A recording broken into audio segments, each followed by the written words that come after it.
Hello friends, ನಮಸ್ಕಾರ. ನಾಡ್ನುಡಿ ಲೈವ್ಗೆ ಸ್ವಾಗತ. ಸ್ನೇಹಿತರೆ, ಇತ್ತೀಚೆಗೆ ಪ್ರತಿಯೊಬ್ಬರಿಗೂ ಕೂಡ ಮೊಬೈಲ್ ಅನ್ನೋದು ಬಹಳಷ್ಟು ಇಂಪಾರ್ಟೆಂಟ್ ಆಗುತ್ತೆ. ಅದೇ ರೀತಿ ಅದಕ್ಕೆ ನಾವು ಮಾಡುವಂತಹ ರೀಚಾರ್ಜ್ ಕೂಡ ಪ್ರಮುಖವಾಗುತ್ತೆ. ಆದರೆ ರೀಚಾರ್ಜ್ ಮಾಡದಿದ್ದರೆ ಎಷ್ಟು ದಿನಗಳಲ್ಲಿ ನಿಮ್ಮ ನಂಬರ್ ಬಂದ್ ಆಗುತ್ತೆ ಎನ್ನುವ ಕ್ಯೂರಿಯಾಸಿಟಿ ನಿಮಗಿರ್ಬೋದು. ಸೊ ಈ ವಿಡಿಯೋವನ್ನು ಕಂಪ್ಲೀಟಾಗಿ ವಾಚ್ ಮಾಡಿ. ಇಂದಿನ ಕಾಲದಲ್ಲಿ ಪ್ರತಿಯೊಬ್ಬರ ಕೈಯಲ್ಲೂ ಮೊಬೈಲ್ ಇದ್ದೇ ಇರುತ್ತೆ. ಆದರೆ ಅನೇಕ ಬಾರಿ ನಾವು ಒಂದಕ್ಕಿಂತ ಹೆಚ್ಚು ಸಿಮ್ಗಳನ್ನು ಹೊಂದಿರ್ತೇವೆ ಮತ್ತು ಯಾವುದೇ ಒಂದು ಸಿಮ್ಗೆ ರೀಚಾರ್ಜ್ ಮಾಡೋದನ್ನು ಮರೆತು ಬಿಡ್ತೇವೆ. ಸೊ ಹಾಗಾಗಿ ಆ ಸಿಮ್ ಕಾರ್ಡ್ ಎಷ್ಟು ದಿನಗಳವರೆಗೆ ಚಾಲ್ತಿಯಲ್ಲಿರುತ್ತೆ ಮತ್ತು ಯಾವಾಗ ಬಂದ್ ಆಗುತ್ತೆ ಎಂಬ ಪ್ರಶ್ನೆ ಇರ್ಬೋದು.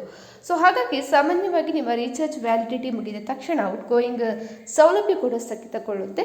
ಆದರೆ ಇನ್ಕಮಿಂಗ್ ಸೌಲಭ್ಯವು ಕಂಪನಿಗಳ ಆಧಾರದ ಮೇಲೆ 7ರಿಂದ 15 ದಿನಗಳವರೆಗೆ ಚಾಲ್ತಿಯಲ್ಲಿ ಇರ್ಬೋದು.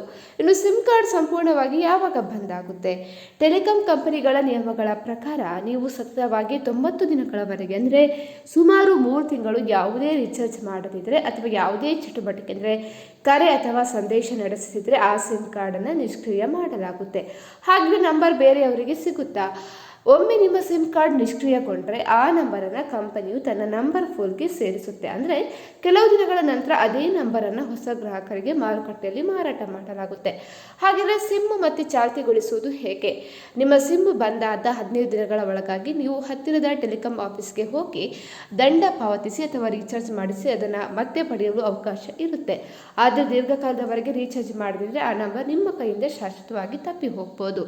ಸ್ನೇಹಿತರೆ, ಈ ಬಗ್ಗೆ ನಿಮ್ಮ ಅನಿಸಿಕೆಯನ್ನು ಕಮೆಂಟ್ ಮಾಡಿ ತಿಳಿಸಿ. ಅದೇ ರೀತಿ ನಮ್ಮ ಚಾನಲನ್ನು ಕೂಡ ಸಬ್ಸ್ಕ್ರೈಬ್ ಮಾಡ್ಕೊಳ್ಳಿ.